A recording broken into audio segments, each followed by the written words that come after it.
कहानी की शुरुआत होती है घने जंगल के बीचों बीच एक बड़ी नदी से, जहां जेफ नाम का एक आदमी अपने कुछ साथियों के साथ इसी नदी में आगे की तरफ बढ़ रहा होता है। ये लोग सांपों को पकड़कर उसे शहर में बेचा करते थे, लेकिन आज ये लोग जिस जगह सांप पकड़ने जा रहे थे वो जगह बहुत ज्यादा खतरनाक थी। यहाँ बोट का कैप्टन भी जेफ से कहता है कि जिस जगह तुम लोग जा रहे हो वो जगह श्रापित है और जहरीले सांपों से भरी हुई है, और मैंने सुना है कि वहाँ क्रिम्सन नाम का एक बहुत ही बड़ा एनाकोंडा रहता है। जो भी उस जगह पर जाता है वो एनाकोंडा उसे मार देता है। लेकिन जेफ मुस्कुराते हुए बोट के कैप्टन से कहता है कि बस तुम मुझे वहाँ तक पहुँचा दो, वहाँ तुम्हें तुम्हारे पैसे मिल जाएंगे और तुम अपनी बोट को लेकर वापस आ जाना। जेफ सांपों को पकड़ने का एक एक्सपर्ट शिकारी था और आज जेफ खास उस क्रिम्सन एनाकोंडा को पकड़ने के लिए इस जंगल में आया था। कुछ देर बाद ये लोग उस जगह तक पहुंच जाते हैं और यहाँ बोट का कैप्टन जेफ से ज्यादा पैसे मांगने की डिमांड करता है, क्योंकि ये एक बहुत खतरनाक जगह थी और यहाँ तक किसी को पहुँचाना एक बहुत ही बड़ा रिस्की काम था।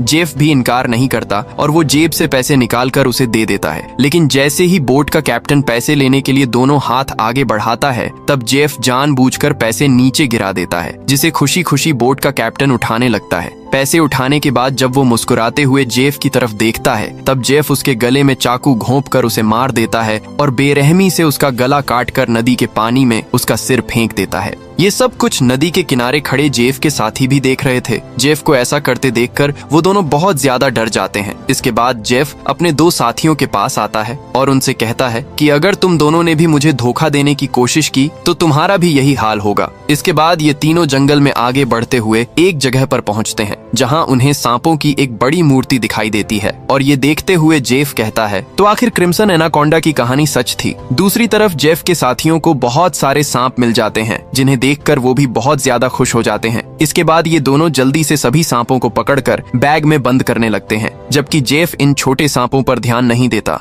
और वो इस जंगल के सबसे बड़े सांप जिसका नाम क्रिम्सन एनाकोंडा है उसे ढूंढने लगता है। अब इन दो साथियों ने जो सांप कपड़ों के बैग में भर दिए थे उन सांपों को अकेले एक साथी बोट तक लेकर आता है। वो देखता है कि जेफ ने जिस आदमी का गला काटकर पानी में फेंक दिया था उसकी सर कटी लाश कुछ दूरी पर पानी में खड़ी है। ये देखकर उसे अपनी आंखों पर यकीन नहीं आया। तभी वो लाश अचानक पानी में डूब गई और तैरते हुए एक बड़ी सी चीज तेजी से उसकी तरफ बढ़ने लगी। वो आदमी डर के मारे तेजी से जंगल की तरफ भागने लगता है, लेकिन तभी बिजली की रफ्तार से एक बहुत ही बड़ा एनाकोंडा उसे जकड़ लेता है। वो एनाकोंडा उस आदमी की बॉडी पर लिपटकर उसकी हड्डियां तोड़ देता है और अपना बड़ा सा मुंह खोलकर उसे खाने लगता है। दूसरी तरफ हम उस आदमी के दूसरे साथी को देखते हैं जो सांपों से भरे एक बैग को लेकर जंगल में आगे की तरफ बढ़ रहा होता है। तभी वो अचानक एक जगह पर रुककर कुछ ऐसा देख लेता है जिससे वो बहुत ज्यादा डर जाता है। असल में उसने उसी बड़े एनाकोंडा की बॉडी को रेंगते हुए देख लिया था। जैसे ही वो एनाकोंडा एक पेड़ पर चढ़ रहा था तो उसके पेट को देखकर साफ लग रहा था कि उसने किसी इंसान को जिंदा निगल लिया है। अब इससे पहले कि वो आदमी अपनी जान बचाकर भाग पाता तभी वो एनाकोंडा उसके साथी की लाश को उगल देता है। इसके बाद वो सांप उस आदमी को भी पकड़ लेता है। वो सांप उस आदमी को जकड़कर जोर से दबाता है और पेड़ से लिपटकर उस आदमी को भी खाने लग जाता है। ये सब कुछ ही दूर से जेफ भी देख रहा होता है और ये देखकर जेफ अपने साथी को बचाने के बजाय खुश हो रहा था, क्योंकि जेफ भी यही चाहता था कि कोई उस सांप का चारा बन जाए और जब चारे को खाते समय सांप का ध्यान भटक जाए तब जेफ सांप को बेहोश करके मार दे। इसके बाद जेफ अपना शॉटगन निकालकर सांप को बेहोश करने ही वाला था कि तभी अचानक जंगल के सभी जानवर और बर्ड्स शोर मचाने लगे, जिनकी आवाज सुनते हुए वो एनाकोंडा अपने शिकार को ऐसे ही छोड़कर चला जाता है। आखिर कुछ तो ऐसा था जिससे जंगल के सभी जानवर डर रहे थे।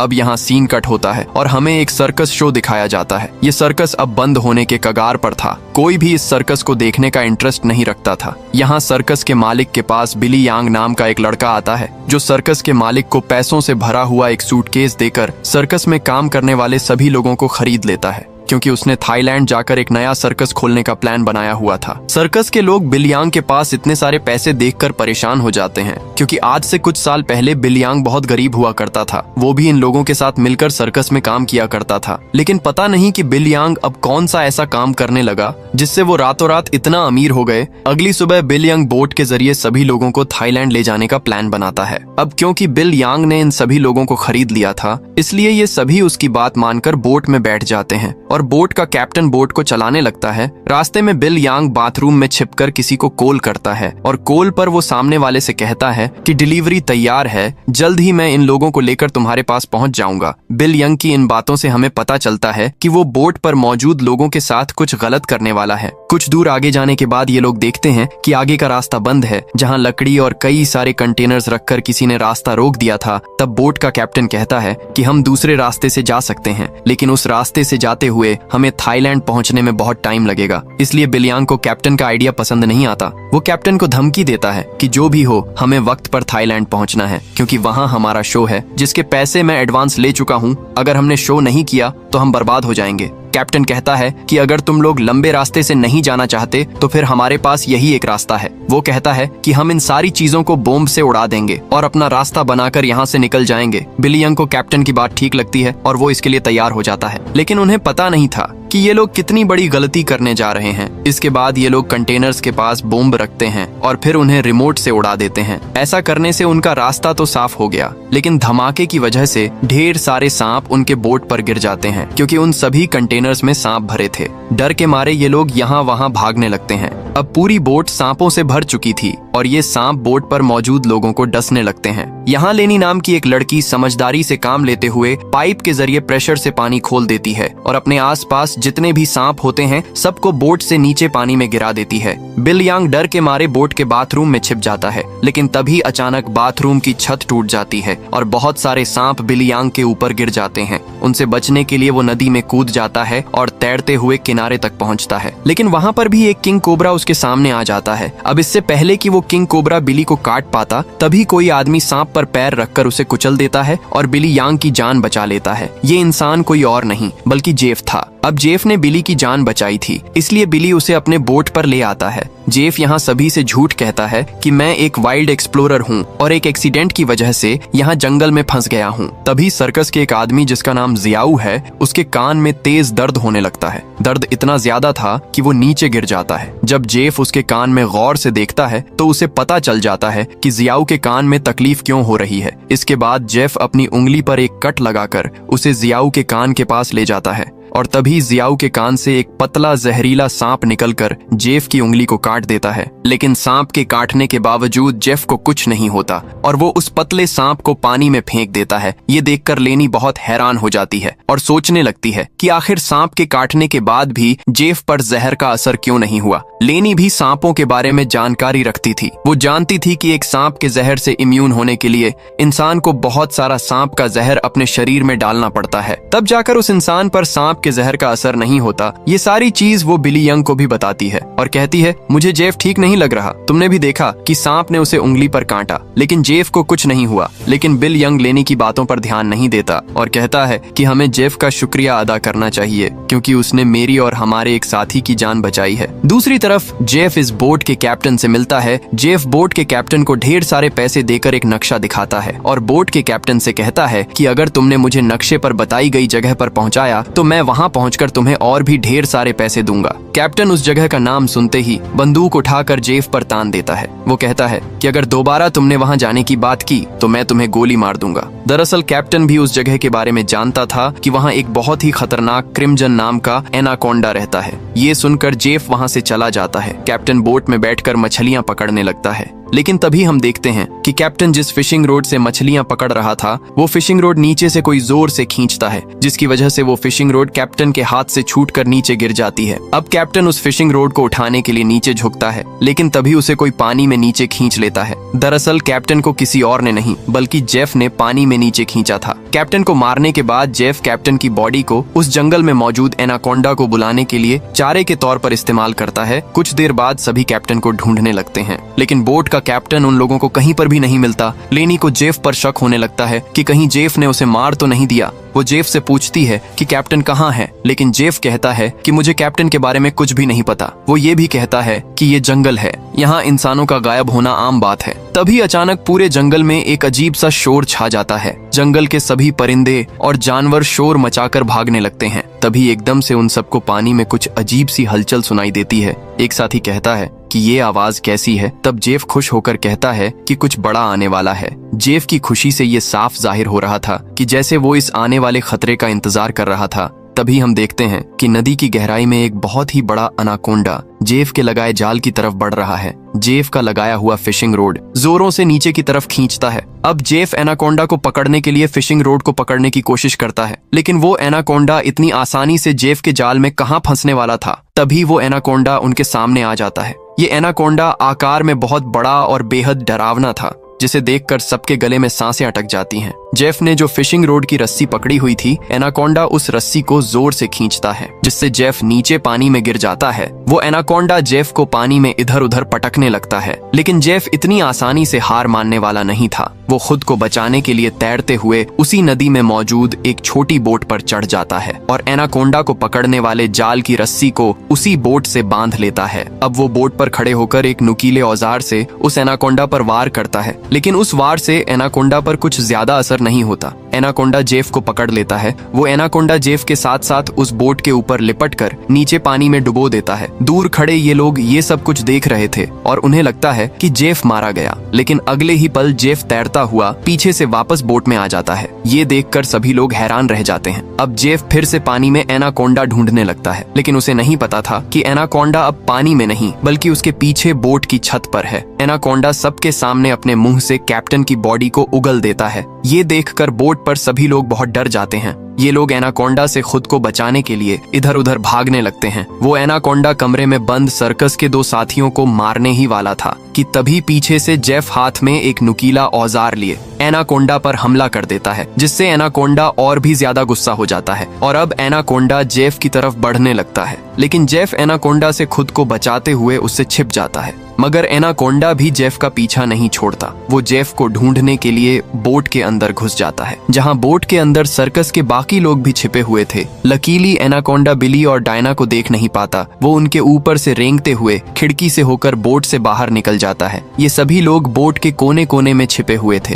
एनाकोंडा इन लोगों को ढूंढते हुए जब बाथरूम की तरफ जाता है तो वो एक बच्चे और जियाओ को देखता है। एनाकोंडा तुरंत उन दोनों पर हमला कर देता है, लेकिन ये दोनों खुद को बचाते हुए वहां से निकल जाते हैं। अब उनके पास लेनी भी पहुंच जाती है। जैसे ही एनाकोंडा लेनी पर हमला करता है, तब जियाओ समझदारी से काम लेते हुए एनाकोंडा के सिर के आगे एक मटका लाता है, जिससे एनाकोंडा का सिर मटके के अंदर फंस जाता है। मटके से अपना सिर निकालने के लिए एनाकोंडा तड़पने लगता है और इसी हलचल में यहाँ पर केरोसिन ऑयल का गैलन गिर जाता है। एनाकोंडा अपने सिर से मटके को निकालने के लिए पूरी तरह से बेकाबू हो जाता है। वो यहाँ वहाँ खुद को मारता है और आखिर में वो अपने सिर को बोट से पटककर मटके को तोड़ देता है, जिससे उसका सिर आजाद हो जाता है। लेकिन आजाद होते ही पीछे से जेफ एनाकोंडा के गले में रस्सी का फंदा डाल देता है। इससे पहले कि जेफ उस एनाकोंडा को पकड़ पाता, तभी नीचे केरोसिन ऑयल गिरने की वजह से बोट में आग लग जाती है और आग धीरे धीरे बढ़ते हुए बोट में रखे बमों तक पहुंच जाती है, जिससे बोट में ब्लास्ट होने लगते हैं। तभी बोट में एक बहुत ही बड़ा ब्लास्ट होता है। अब बोट पर मौजूद सभी लोग खुद को बचाने के लिए पानी में कूद जाते हैं, लेकिन जेफ ने एनाकोंडा के गले में रस्सी बांधी थी, जिस वजह से वो भाग नहीं पाता और आग में जलकर मर जाता है। ये लोग जैसे तैसे तैरते हुए नदी के किनारे तक पहुंच जाते हैं। जहाज को जलता देखकर बिली यंग रोने लगता है। वो इस वजह से रोता है कि ये लोग अब समय पर थाईलैंड नहीं पहुंच पाएंगे। सर्कस के बाकी लोग बहुत ज्यादा डरे हुए थे, क्योंकि ये सभी जंगल के बीचों बीच थे और अब उनके पास वापस जाने के लिए बोट भी नहीं था। लेनी समझ चुकी थी कि इन सब का जिम्मेदार जेफ है। उसने इनके जहाज को एक जाल के तौर पर इस्तेमाल किया। वो जेफ से कहती है, अगर तुमने ऐसा ना किया होता तो ये इतना बड़ा खतरा हम पर ना आता। जेफ जवाब में कहता है कि तुम लोग जानते भी हो कि इस एक एनाकोंडा की कीमत कितनी है। अगर तुम लोगों ने इसे पकड़ने में मेरा साथ दिया होता तो आज हम सब करोड़पति होते। पैसों का नाम सुनते ही बिली यंग की आंखें चमक उठती हैं। वो थाईलैंड जाने का प्लान कैंसिल कर देता है और दौड़कर जेफ के पास आता है और कहता है, मैं तुम्हारे साथ हूँ। बताओ इस एनाकोंडा को पकड़ने के लिए हम क्या कर सकते हैं और हमें पैसे कैसे मिलेंगे। उसके बाद जेफ एक मैप निकालता है और उन्हें दिखाते हुए कहता है, अगर तुम लोग मेरी मदद करोगे तो इस मैप के जरिए मैं तुम्हें एक दिन के अंदर थाईलैंड पहुंचा दूंगा। अब यहाँ बिली यांग और टीम के बाकी लोग जेफ के बोट तक जाने के लिए मान जाते हैं, लेकिन लेनी को जेफ पर बिल्कुल भी भरोसा नहीं था, इसलिए वो वहाँ जाने से इनकार कर देती है। तभी सर्कस टीम की एक लड़की की तबीयत अचानक खराब होने लगती है। जब बिल यंग उसके कंधे को देखता है तो उन्हें पता चलता है कि उस लड़की को एक बहुत ही खतरनाक मकड़ी ने काटा है, जिसके जहर से वो मर भी सकती थी। ये देखकर जेफ वहाँ पर मौजूद सभी लोगों से कहता है, मेरे पास एक ऐसी दवाई है जिससे उस लड़की का इलाज हो सकता है, लेकिन वो दवाई मेरे बोट में रखी गई है। अगर तुम इसका इलाज करना चाहते हो तो तुम्हें मुझे मेरी बोट तक पहुँचाना होगा। अब ना चाहते हुए भी लेनी जेफ के साथ चलने को तैयार हो जाती है। कई घंटों के सफर के बाद जब एक साथी नदी का पानी पीने लगता है तब जेफ उसे रोक देता है और जेफ सभी से कहता है, यहाँ का पानी कभी भी मत पियो। यहाँ के पानी में ऐसे कीड़े हैं जो पानी पीते समय इंसान के अंदर चले जाते हैं। इसके बाद वो कीड़े उस इंसान के अंदर ऐसी प्यास लगाते हैं कि वो पानी पीते पीते खुद को नदी में डुबाकर मार देता है। रास्ते में इन लोगों को भूख लग जाती है। तब जेफ पास के पत्थरों से एक सांप पकड़ता है और फिर ये लोग सांप का जहर निकालकर उसे पकाते हैं और उसे खाकर गुजारा करते हैं। इसके बाद ये लोग फिर से अपना सफर जारी रखते हैं। कुछ देर बाद रात हो जाती है। रात को ये लोग पहाड़ के एक सुरंग में रुकते हैं जहाँ ये लोग आग जलाते हैं और जेफ साइड पर बैठा अपनी मैप पर बने हुए एनाकोंडा को देख रहा था। जेफ उस समय के बारे में सोचता है जब वो एनाकोंडा उसके सामने आया था। वो एनाकोंडा जेफ को मारने ही वाला था, लेकिन जेफ समझदारी से काम लेते हुए एक लकड़ी की बॉक्स में खुद को छुपा देता है। वो बॉक्स एक ढलान में रखी हुई थी, इसलिए जेफ बॉक्स को धक्का देकर रगड़ते हुए नीचे नदी तक पहुंच जाता है। अब जेफ इस बॉक्स से खुद को निकालने की कोशिश तो करता है, लेकिन बदकिस्मती से जेफ उस बॉक्स में हमेशा के लिए बंद हो गया और काफी समय तक जेफ उसी बॉक्स में फंसा रहा। जिसके बाद ये लोग आते हैं। इन लोगों ने रास्ता खोलने के लिए डायनामाइट लगाकर कंटेनर तोड़ दिए, जिसमें से जेफ बाहर निकल गया और उनके साथ मिल गया। सीन फिर से प्रेजेंट में आता है जहाँ जेफ इस मैप को देख रहा था। तभी बिल यांग उसके पास आता है और कहता है, तुम उसी एनाकोंडा को पकड़ना चाहते हो ना? जेफ कहता है, हाँ, ये एक बहुत ही बड़ा एनाकोंडा है, एक ऐसा एनाकोंडा जो इस पूरे जंगल का राजा है। यहाँ के सभी जानवर इस एनाकोंडा से डरते हैं। इसने दुनिया के बड़े बड़े शिकार किए हैं, यहाँ तक कि इसने अपने ही जैसे बड़े बड़े एनाकोंडा को मार गिराया। और अगर हम उसे पकड़ने में कामयाब हुए तो हम रातों रात मिलीनियर बन जाएंगे। पैसों का सुनते ही बिल यंग कहता है, मैं आपके साथ उस एनाकोंडा को पकड़ने के लिए तैयार हूँ। अब काफी रात हो जाती है और ये सभी लोग सो जाते हैं। तभी सर्कस के एक साथी की किसी अजीब सी आवाज से आंख खुलती है। वो देखता है कि उसका भाई यहाँ नहीं है। अपने भाई को ढूंढते हुए वो उस सुरंग से बाहर आया और उसे ढूंढते हुए नदी के पास जाता है, जहाँ वो देखता है कि उसका भाई अपने आप को नदी के पानी में डुबाने की कोशिश कर रहा है। ये आदमी उसे ऐसा करने से रोकता है, पर उसका भाई इसकी कोई बात नहीं सुनता। और तब वो देखता है कि उसके भाई की नाक से कुछ अजीब से कीड़े निकल रहे हैं, जिसे देखकर वो समझ जाता है कि इसने इस नदी का पानी पी लिया है। जो कि जेफ ने बताया भी था कि इस नदी का पानी पीने के बाद उस पानी के अंदर मौजूद कीड़े उस इंसान को इतनी प्यास लगा देते हैं कि वो इंसान खुद को उस पानी के अंदर डुबाने पर मजबूर हो जाता है। और ठीक ऐसा ही होता है। अपने भाई को मरा हुआ देखकर ये आदमी बहुत ज्यादा रोता है और वापस सुरंग में आ जाता है। अगली सुबह ये लोग दोबारा अपने सफर पर निकल जाते हैं। कई घंटों का सफर तय करने के बाद ये लोग एक नदी के पास पहुंच जाते हैं और अब इन लोगों को अपनी मंजिल तक पहुंचने के लिए उस नदी में से होते हुए पैदल जाना पड़ेगा। अब ये लोग पहले तो उस नदी में उतरने से काफी ज्यादा डर रहे थे, लेकिन कोई दूसरा रास्ता ना होने की वजह से मजबूरन इन लोगों को उस नदी में उतरना पड़ता है। थोड़ा ही आगे जाने के बाद अचानक एक लड़का नीचे की तरफ इशारा करता है और हम देखते हैं कि इन लोगों को एक बड़े एनाकोंडा ने चारों तरफ से घेर लिया है। इनका एक साथी जिसका भाई रात को ही मरा था, वो डर के मारे सबके पीछे आ रहा था, लेकिन तभी पीछे से एक बड़ा एनाकोंडा उस पर हमला कर देता है और उसे बुरी तरह से जकड़ लेता है। लेनी उसकी मदद करने के लिए आगे बढ़ती है, पर वो ज्यादा कुछ नहीं कर पाती क्योंकि उसके पहुंचने से पहले ही एनाकोंडा उस आदमी की हड्डियों को तोड़ चुका था और फिर वो एनाकोंडा उस आदमी को अपने साथ पानी में डुबा देता है। अब ये लोग अपनी जान बचाने के लिए नदी में आगे की तरफ भागने लगते हैं। कुछ देर बाद आखिर ये सब लोग जेफ की बोट तक पहुंच जाते हैं, जहां जेफ अपने वादे के मुताबिक उन लोगों को उस लड़की के लिए एंटीडोट दे देता है जिसे कंधे पर जहरीली मकड़ी ने काटा था। अब यहाँ से थाईलैंड की जमीन भी काफी करीब थी और ये सभी थाईलैंड जाने के लिए निकलते हैं, लेकिन तभी जेफ उन लोगों को रोक देता है। दरअसल जेफ इसलिए इन लोगों को इस जगह पर लाया था ताकि वो इन लोगों को चारे की तरह इस्तेमाल कर सके। जेफ उन सब लोगों से कहता है कि मैं तुम सब लोगों को वादे के मुताबिक सही सलामत यहाँ तक ले आया हूँ, लेकिन अब तुम लोगों को भी अपना वादा पूरा करना होगा। तुम्हें मेरी मदद करनी होगी। तब वो छोटा बच्चा जेफ से कहता है कि अगर तुम्हारी ये मदद उस एनाकोंडा से जुड़ी है तो हम तुम्हारी कोई मदद नहीं करेंगे।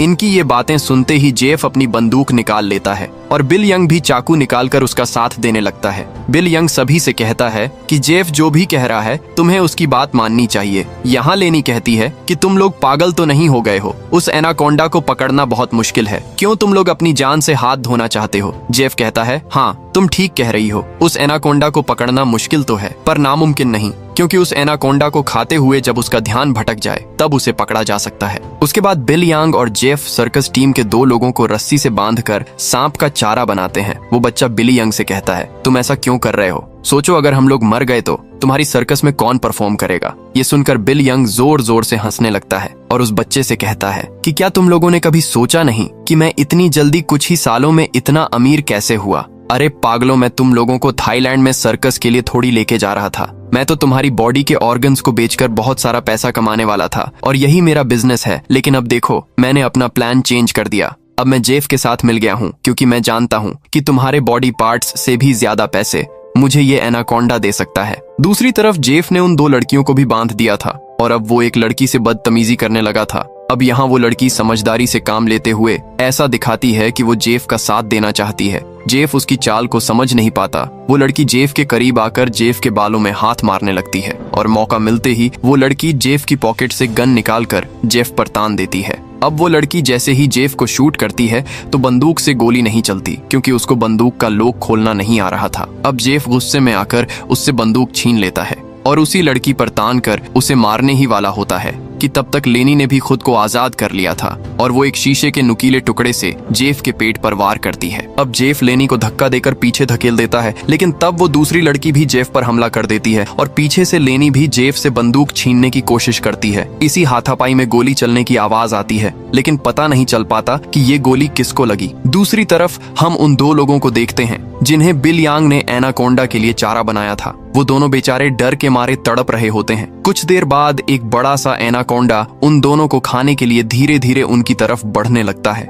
जबकि दूर खड़ा बिल यांग मजे से ये सारा नजारा देख रहा था। बिल यांग इंतजार में था कि कब वो एनाकोंडा उन पर हमला करेगा और मैं रस्सी को खींचकर उस एनाकोंडा को पकड़ लूंगा। लेकिन वो ये नहीं जानता था कि जहां पर वो खड़ा है ठीक उसके ऊपर से एक दूसरा एनाकोंडा उस पर हमला करने के लिए आगे बढ़ रहा है। अब इससे पहले कि बिल यंग उस एनाकोंडा को देख पाता, वो एनाकोंडा उसके काफी करीब पहुंच जाता है और वो एनाकोंडा बिल यांग पर हमला करके उसे अपने साथ उठाकर ले जाता है। और तब बिल यांग के हाथ से रस्सी छूट जाती है, जिससे एनाकोंडा का चारा बने हुए 2 लोगों को जाल कवर कर लेता है, जिससे उनकी जान बच जाती है। दूसरी तरफ जेफ उस लड़की को मारने की कोशिश करता है, लेकिन लेनी पीछे से आकर जेफ को एक बड़ी लकड़ी से सिर पर मारकर बेहोश कर देती है। जेफ के बेहोश होते ही ये दोनों भागते हुए अपने 2 साथियों के पास पहुंच जाती हैं और उन्हें जाल से आजाद कर लेती हैं। लेकिन बदकिस्मती से जेफ को होश आ गया था और वो उनकी तरफ बढ़ने लगा, लेकिन तभी एक बड़ा सा एनाकोंडा आकर जेफ को ले जाता है। ये लोग अब जल्दी से यहाँ से निकलने की तैयारी करते हैं, लेकिन उनकी एक साथी चलने के लायक नहीं थी, क्योंकि जेफ और उन लड़कियों के बीच हाथापाई के दौरान जो गोली चली थी वो गोली उस लड़की को लगी थी।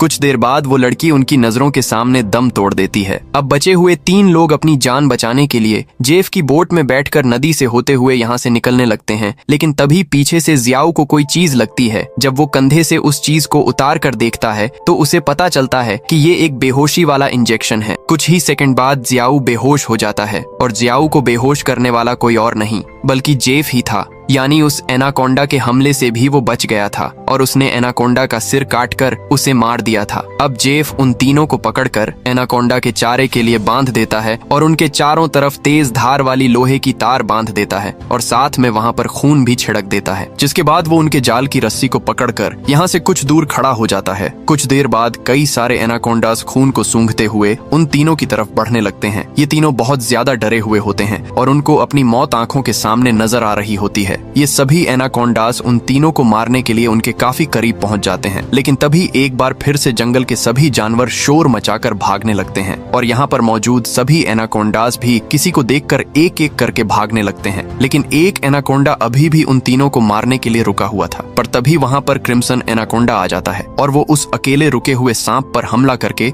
उसे एक ही झटके में मार देता है। यहाँ हम उस क्रिम्सन एनाकोंडा को अच्छी तरह से देख पाते हैं, जो साइज में बहुत ही ज्यादा बड़ा और खतरनाक था, जिसे देखकर ये तीनों बहुत ज्यादा डर जाते हैं। लेकिन दूर खड़ा जेफ क्रिम्सन एनाकोंडा को देखकर बहुत खुश होता है। वो एनाकोंडा उन तीनों से लिपटकर अपना बड़ा सा मुंह खोलकर उन तीनों को खाने ही वाला था कि तभी जेफ जाल की रस्सी छोड़ देता है, जिसमें वो एनाकोंडा फंस जाता है। ये एनाकोंडा अपने आप को छुड़ाने के लिए तड़पने लगता है। वो काफी जोर लगाकर खुद को आजाद करने की कोशिश करता है, लेकिन जब वो आजाद नहीं हो पाता तब वो अपने तेज नुकीले दांतों से जाल की रस्सी काटकर खुद को आजाद कर लेता है। लेकिन अभी भी जाल की रस्सी उसके बॉडी में फंसी हुई थी, इसलिए जेफ रस्सी को मजबूती से पकड़कर उसे पकड़ने की कोशिश करता है। पर जेफ एनाकोंडा की ताकत का मुकाबला कहाँ कर सकता था।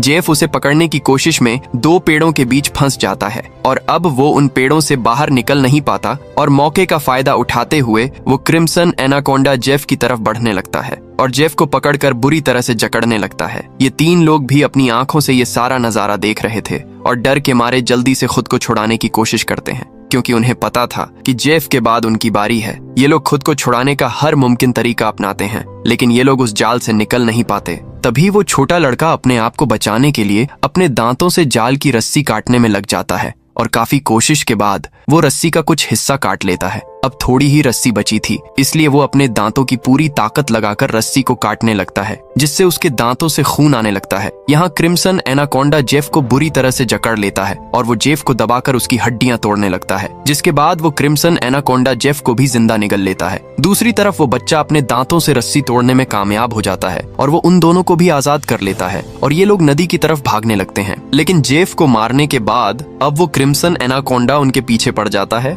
ये दोनों एक पेड़ के पीछे छिप जाते हैं, जबकि वो बच्चा एक लकड़ी के बॉक्स के अंदर खुद को छिपा लेता है, पर एनाकोंडा उसे देख लेता है और अब वो एनाकोंडा धीरे धीरे उस बच्चे की तरफ बढ़ने लगता है। बच्चा पूरा जोर लगाकर उस कंटेनर से बाहर निकलने की कोशिश करता है, लेकिन उस कंटेनर के दूसरी तरफ का दरवाजा बंद था। वो बच्चा चिल्लाकर उन दोनों से मदद के लिए पुकारता है और वो एनाकोंडा भी अब बच्चे के काफी करीब आ चुका था। अब इससे पहले कि एनाकोंडा उस बच्चे को मार पाता, तभी बाहर से जियाऊ कंटेनर का दरवाजा तोड़कर उस बच्चे को बचा लेता है। अब ये तीनों फिर से अपनी जान बचाने के लिए एनाकोंडा से भागने लगते हैं, लेकिन ये पूरा जंगल उसी एनाकोंडा का था। इस जंगल में होते हुए ये लोग उससे बचकर नहीं जा सकते थे, इसलिए ये लोग एक पेड़ के पीछे छिप जाते हैं। पर तभी कुछ दूरी पर वो एनाकोंडा उन्हें देख लेता है। उन्हें देखते ही वो एनाकोंडा तेजी से उनकी तरफ आने लगता है। ये लोग खड़े होकर अपनी मौत का इंतजार करने लगते हैं, क्योंकि ये लोग जान चुके थे कि अब उनकी जान नहीं बच पाएगी। पर जैसे ही वो एनाकोंडा अपना बड़ा मुंह खोलकर उन पर हमला करता है,